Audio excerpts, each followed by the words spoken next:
Good morning students, welcome on the platform of RPS online classes। देखिए previous day में मतलब हम लोग प्रीवियस क्लास में पढ़े थे कि किसी भी रेजिस्टेंस का टेम्परेचर डिपेंडेंसी के बारे में नहीं पढ़ करके, क्योंकि वो हमारे सिलेबस में नहीं है, बट उसमें उसके एरिया, उसके लेंथ, उसका शेप, इन सभी चीजों पर जो डिपेंडेंसी होता है उसके बेसिस पर वो कैसे रेजिस्टेंस का वैल्यू चेंज करता है, यह हम लोगों ने पढ़ा। और इसमें अभी जो क्वेश्चन एक बोर्ड पर लिखा हुआ है, ये तुम्हीं लोग का डाउट है जो ऑलरेडी वर्कआउट प्रॉब्लम है, उसमें क्वेश्चन ये किया हुआ है, लेकिन हमें समझ में नहीं आ रहा है कि तुम्हें डाउट क्या है इसमें, क्यों प्रॉब्लम हुआ। जहां तक हम समझ रहे हैं तुम्हें प्रॉब्लम हुआ और हो रहा होगा यहाँ मेटल एट दैट टेम्परेचर लिखा हुआ, टेम्परेचर से रिलेटेड होने की वजह से तुम्हें प्रॉब्लम हो रहा होगा। बाकी सारे चीज को जो देख रहे हैं उसके लिए हमारे पास जो कॉन्सेप्ट है वो क्या है। एक्चुअली हम ये कह चुके हैं कि क्वेश्चन को सोल्व करने के लिए सबसे पहले तुम्हें लिखना क्या होता है कि अकॉर्डिंग टू क्वेश्चन, मतलब क्वेश्चन के अकॉर्डिंग कौन कौन सी चीजें इसमें दी हुई है। तो इसमें देखिए कि resistance of metal wire of length 1 metre is 26 ohm at 20 degree Celsius if the diameter of the wire is 0.3 mm। उसके बाद है what will be the resistivity of the metal at that temperature using table 12.2 predict the material of the wire।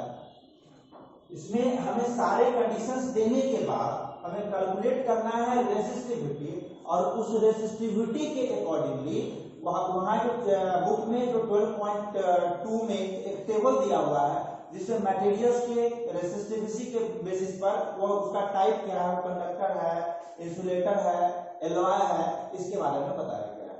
तो जब हमें इसके resistivity का value find out हो जाएगा तो उसके अनुसार हम लोग उसमें से उस मेटल को मतलब पिक आउट कर सकते हैं कि वह क्या है। वो जस्ट उस बुक को पिछले पेज पर जाओ, वहां से उसको खोल करके देखो, वहां दिया हुआ है। अब यहाँ जैसे उसमें हमने क्या कहा था कि जब कभी यह जो 10 है, ये 10 का पावर जो है, 10 का पावर -6, ठीक है, 10 का पावर -8 और 10 का पावर -9, ठीक है। और इसके नीचे अगर चले जाते हैं 10 का पावर +18 या 19, इस सब टाइप का अगर होता है तो इस केस में हम लोग क्लियर कर पाते हैं कि 10 टू द पावर -8 या -19 केस में अगर रेसिस्टिविटी है तो ये हमें ना उसके कंडक्टर के बारे में बताता है, तो उस मटेरियल का कंडक्टिंग नेचर बताता है, वो कंडक्टर हो सकता है। अगर 10 टू द पावर -6 है, ये इसके रेंज में है, तो यह ना एलॉय हो सकता है, ठीक है। और यहाँ जो देख रहे हैं ये, तो ये तुम्हारा इंसुलेटर हो सकता है। इस टाइप का उसका नेचर है। अब यहाँ देखिए इस क्वेश्चन में कि क्या क्या हम लिखेंगे, तो सबसे पहले उस कंडक्टर का लेंथ, तो लेंथ ऑफ कंडक्टर आप इस तरीका से लिख सकते हो, लेंथ ऑफ कंडक्टर जो कि तुम्हें दिया हुआ है 1 मीटर, ठीक है। उसके बाद उसका जो रेसिस्टेंस है, मतलब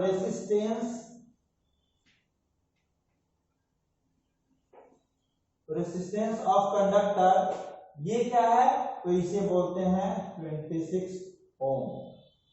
उसके बाद टेम्परेचर लिखा हुआ है, तो इसको आप लिख सकते हो ना, बिकॉज क्वेश्चन में जो कुछ भी दिया है उसे हम लोग लिस्ट करते ही हैं। टेम्परेचर, यह टेम्परेचर जो है वह दिया हुआ है कितना, 20 डिग्री सेल्सियस, ठीक है। उसके बाद देखिए diameter of the wire 0.3 mm, diameter ये तुम्हें पता है ये क्या होता है, डायमीटर ऑफ कंडक्टर या वायर, डायमीटर ऑफ वायर लिख सकते हो आप। यह दिया हुआ 0.3 mm, 0.3 mm। What will be the resistivity. अब ये सारे चीज हो गया, यहाँ जो है रेसिस्टिविटी हमें फाइंड आउट करना है, रेसिस्टिविटी। और रेसिस्टिविटी का मतलब यहाँ पर हम कैसे डिनोट करते हैं, इसे रो से डिनोट करते हैं, और ये हमें फाइंड आउट करना है। अब देखिए इसको सोल्व कैसे करते हैं।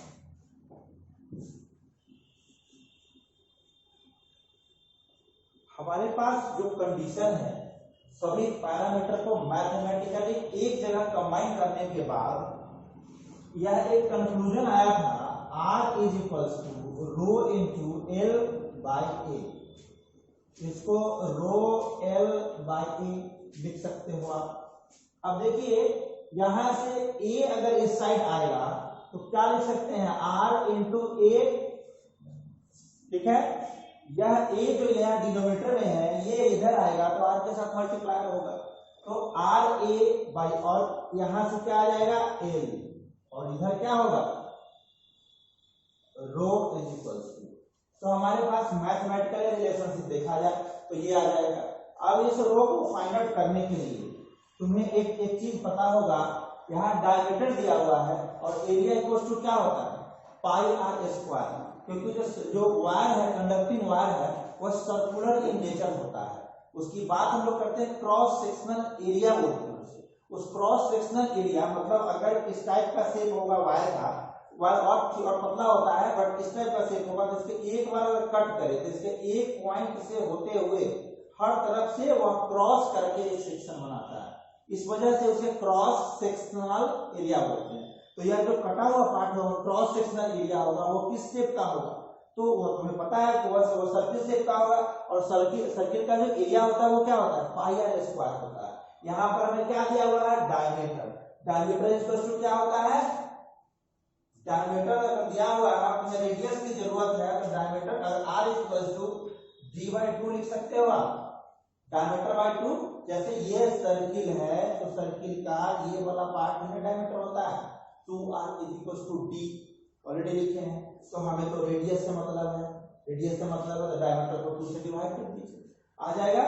अब यहाँ देखिए r इक्वल्स टू a/l, यहाँ पर r जो है हमारा दिया हुआ है 1 मीटर, 1 इंटू ए जो है यह एरिया, एरिया की जगह पे क्या हो जाएगा पाई आर स्क्वायर, समझ रहे हैं, पाई आर स्क्वायर। तो पाई यहां से लीजिए और d/2 का स्क्वायर कीजिए, ठीक है, हो गया r इंटू ए हो गया, और बाई यहाँ पर l कितना दिया हुआ है 1 मीटर, 1 मीटर दिया हुआ है। तो इसको आप ऐसे भी लिख सकते हैं 1 इंटू ए,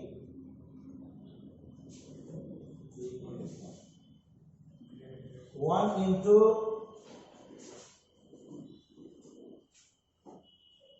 ये पाई है, इसको ए नहीं समझना है, ठीक है, पाई, 1 इंटू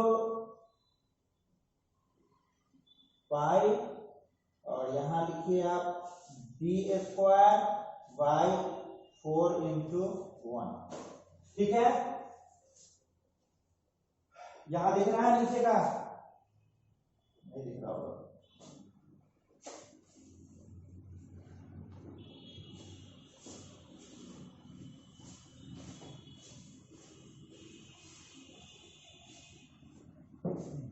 आप इसे वहां से देखो कि रो के वैल्यू के लिए जो हम लोगों ने किया, rho is equals to 1 into pi D square, तो ये डी स्क्वायर हो जाएगा, 2 का स्क्वायर कितना आ जाएगा 4 आ जाएगा ना, तो यहां उसको कर सकते हो आप 4, और लेंथ दिया हुआ है हमें 1, 4 इंटू 1, इसका वैल्यू जो लाओगे तो यह इस तरीका से तुम्हारा जो वैल्यू आना है उसे आप देखो कि किस रेंज में है।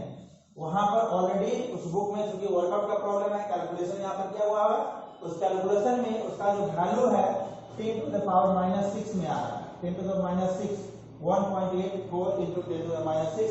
इस बेसिस पर आगे हमने जो चार्ट देखा, और उस बुक के प्रीवियस जो 2 या 3 पेज पहले जाओगे तो वहां पर यह दिया हुआ है मैटेरियल्स का chart on the basis of their resistivity range. तो इस रेंज में जो आएगा एलवाई होगा, और उस एलवाई का जो भी वहां पर नाम होगा उसका आप देख सकते हैं, तो इसका आंसर होगा, ठीक है। तो कैलकुलेशन करके इसका वैल्यू रख करके देखिए, ऑलरेडी उसमें किया हुआ है। तुम्हें प्रॉब्लम चलिए तुमको जो डाउट आ रहा था कि यहाँ पे टेम्परेचर दिया हुआ है, इसी वजह से कंफ्यूजन हो रहा होगा। देखिए अभी नहीं पढ़ना है, लेकिन 11th क्लास में हमें यह पढ़ना होता है कि रेजिस्टेंस किसी भी मटेरियल का उस टेम्परेचर पर डिपेंडेंट होता है कि नहीं होता। तो इनफैक्ट जिस वक्त इस नॉर्मल टेम्परेचर पर कोई भी कंडक्टर वर्क कर रहा होता है तो उसके मोलिकुलर वाइब्रेशन जो है सब बहुत ही रेंज में होता है। लेकिन जैसे ही टेम्परेचर बढ़ाते हो तो उसका मॉलिक्यूल्स ना वाइब्रेट करने लगते हैं और उसके वजह से उसका रेसिस्टिविटी बढ़ने लगता है, लेकिन वह कुछ समय तक ही होता है, उसके बाद फिर वह रेसिस्टिविटी जो है उसका नॉर्मल हो जाता है और उसको अलाउ करने के बाद कंडक्टिविटी बढ़ जाती है। तो उसको हम लोग कैसे कैलकुलेट करते हैं, तो ये देखिए RT is equals to R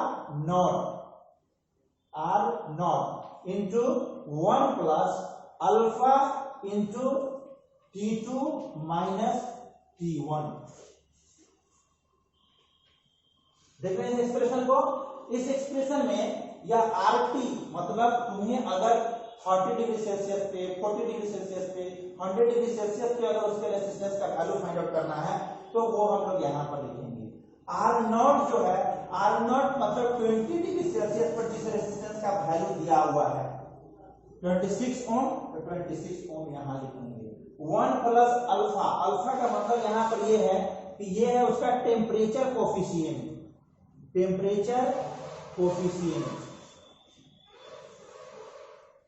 temperature coefficient का मतलब ये होता है कि अगर 1 डिग्री सेल्सियस टेम्परेचर चेंज होता है तो उस मटेरियल का रेजिस्टेंस कितना चेंज कर जाता है, उसे हम लोग उस मटेरियल का टेम्परेचर कोफिशिएंट बोलते हैं। तो जनरली ये 11th क्लास तक भी टेम्परेचर का, 12th क्लास तक भी टेम्परेचर का कोफिशिएंट का वैल्यू मतलब अल्फा का वैल्यू दिया हुआ रहता है, अदरवाइज इसको हम लोग लैब में प्रैक्टिकली फाइंड आउट कर सकते हैं।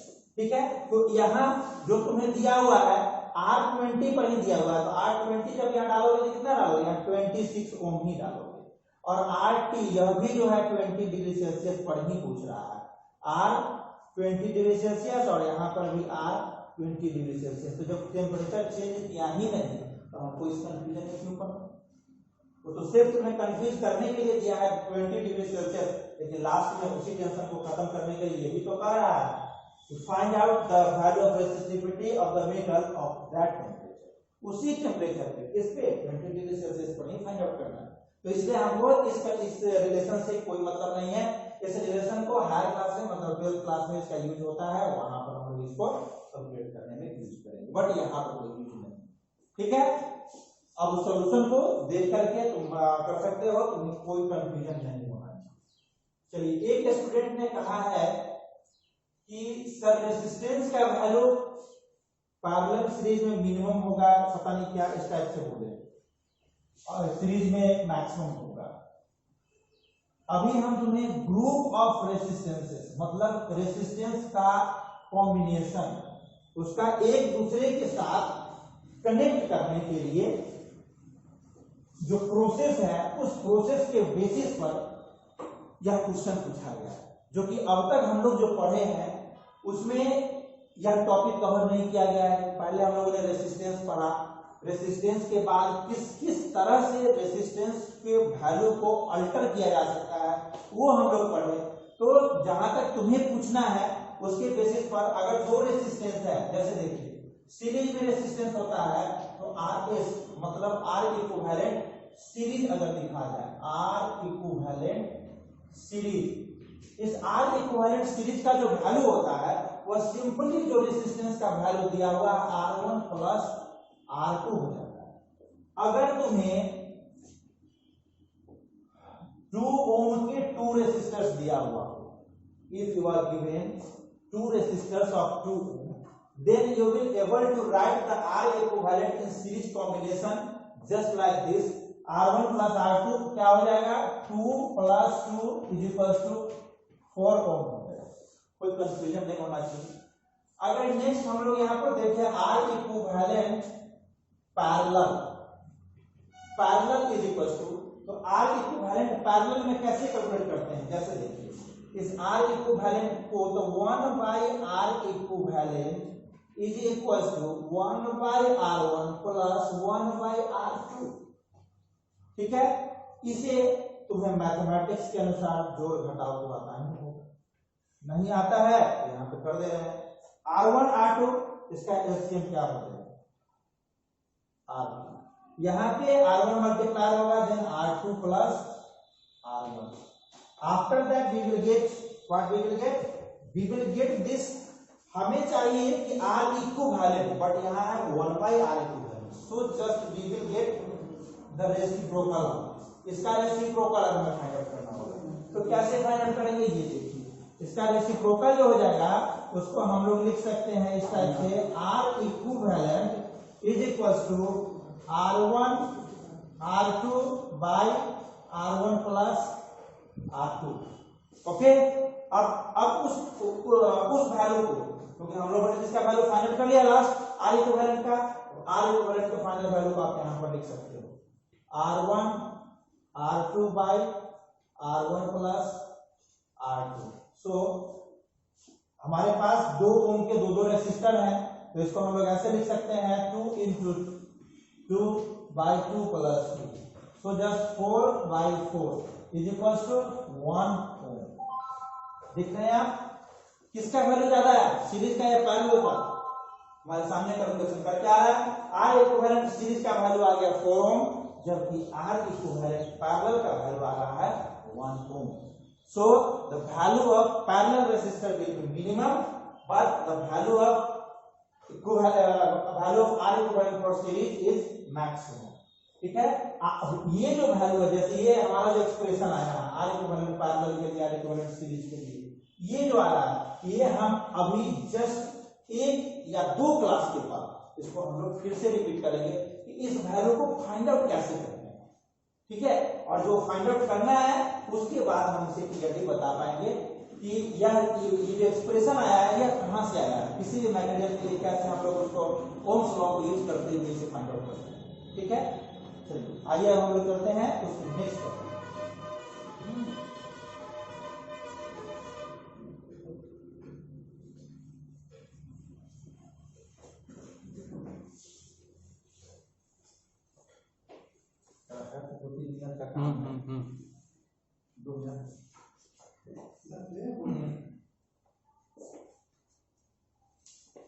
अब जैसे देखिए, प्रीवियस क्लास में हम लोगों ने रेजिस्टेंस के वैल्यू को फाइंड आउट करने का जो तरीका था, जैसे फर्स्ट में देखे थे कि एक रेजिस्टेंस के साथ दूसरे रेजिस्टेंस को ऐड करना, ऐड करने से क्या हो रहा था कि उसके लेंथ इंक्रीज हो रहा था, उसके बाकी सारे जो फैक्टर्स थे वो उसमें कोई चेंजिंग नहीं हो रहा था। तो उस फॉर्मेट को देखिए। दूसरा फॉर्मेट में उस मटेरियल को, उस रेजिस्टेंस को कट करके देखिए।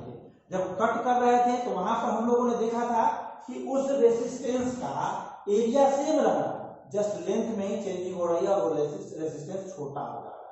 अब थर्ड में हम लोगों ने देखा था कि उस रेजिस्टेंस को स्ट्रेच करके, ठीक है, स्ट्रेच कर दिया, स्ट्रेच करके देखिए, फिर उसके बाद उसे कंप्रेस करके देखिए। अब जो फाइनल एक टेक्निक, जैसे कंप्रेस करने वाली बात जो थी वो उस रोज हम लोगों ने कवर नहीं कर पाया था। क्या देखते हैं, उस कंप्रेस करने के बाद जैसे हम लोगों ने देखा कि एक रेजिस्टेंस कुछ इस टाइप से है, एक रेजिस्टेंस आपको इस टाइप से, ये एरिया है, ये इसका लेंथ है। अब इस पे फोर्स लगा करके स्ट्रेच करते हैं, वायर को स्ट्रेच करते हैं। तो वायर को स्ट्रेच किए हैं तो क्या किया गया है,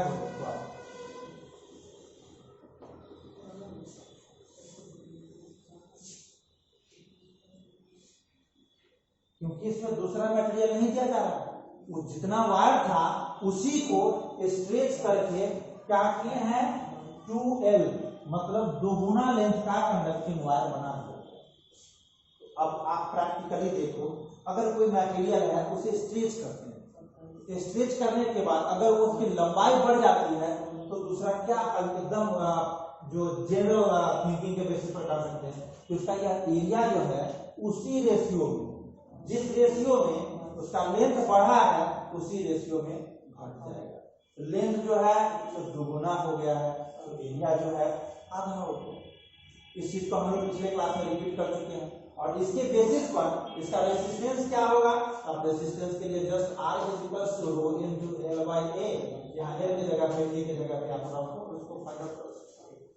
दूसरा हम लोगों ने देखा था कि अगर यह L लेंथ का है और इसको हम लोगों ने कंप्रेस कर दिया, दबा करके ऐसे बना दिया, यह देखिए क्या बना, तो ये बन गया ऐसा,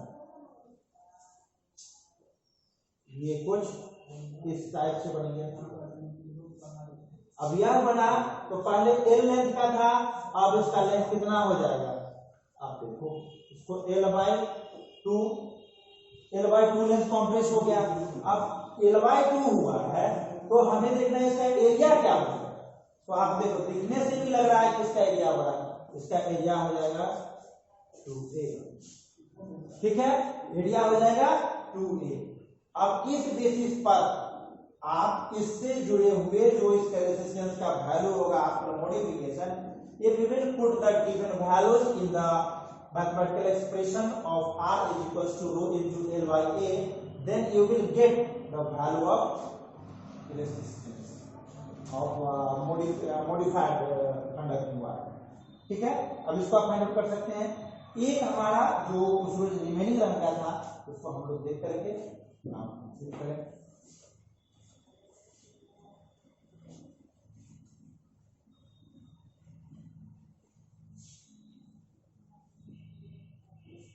यह जो कंडक्टिंग वायर है ये आपका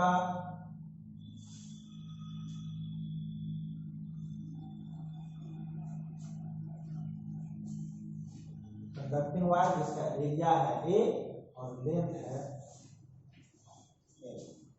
एक फॉर्मेट क्वेश्चन का ये होता है the given resistance will make over, कहीं पर लिखा रहेगा, कहीं पर उसको लिखा रहेगा टर्न ओवर, कहीं पर लिखा रहेगा कवर्ड इट्स ऑन। तो इसका मतलब ये हुआ कि इस कंडक्टिंग वायर को ऐसे इसी पर मोड़ दो, वो कैसा बन जाएगा, तो वो देखो आप ऐसा बन जाएगा।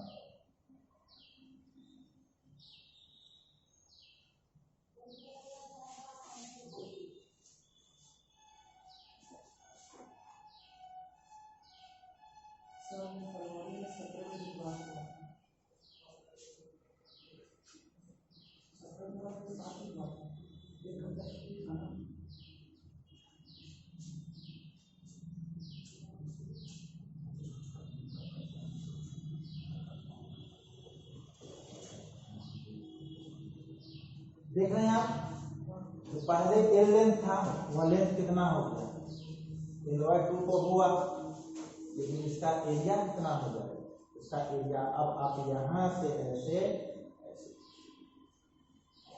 ठीक है, इसके एरिया यहां से ऐसे और ये यहां से ऐसे, देख रहे हैं इसे। तो ये कंडीशन हो गई इसको ब्रिंग। अब यह एक बार स्टार्ट करें, 2 बार करें, 3 बार करें, 4 बार करें, उससे हमें कोई फर्क कोई लेना देना नहीं है। हमारा जो क्वेश्चन का फॉर्मेट होगा वो जैसे ये L/2 हुआ तो यहाँ पे क्या हो जाएगा, यह 2A हो जाएगा।